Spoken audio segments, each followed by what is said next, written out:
Partie 10. Les Ribules. Mais l'histoire de Neon Genesis Evangelion, ça ne s'arrête pas du tout à la série originale et à The End of the Evangelion. Des années plus tard, Hideaki Anno relance tout avec les Rebuilds. Les Rebuilds, ce sont 4 films.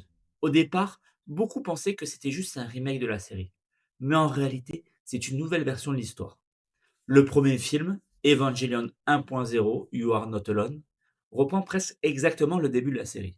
On retrouve Shinji, la nerve et les premiers combats contre les anges. Le deuxième film, Evangelion 2.0, You Cannot Advance, commence à changer beaucoup de choses. On découvre de nouveaux événements, un nouveau personnage, Marie Illustrosius Machinami, et surtout une nouvelle fin. Shinji tente de sauver Rei Ayanami, ce qui déclenche presque un nouvel impact. Et le troisième film, Evangelion You Cannot Redo, fait un saut de 14 ans.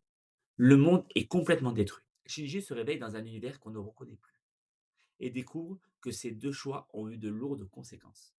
Puis vient le dernier film, Evangelion 3.0.10 Free Upon a Time. Cette fois, tout se termine vraiment.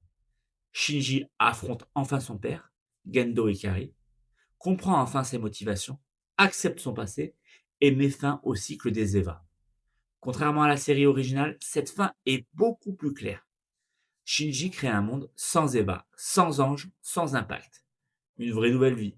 Et surtout, l'histoire n'est peut-être pas finie. Lors de l'événement Evangelion 30 à Yokohama, pour les 30 ans de la licence, une annonce officielle a été faite. Une nouvelle série animée Evangelion est en production par le studio Kara et Cloverworks. Ce qui veut dire qu'après toutes ces fins, Evangelion n'a peut-être pas encore dit son dernier mot.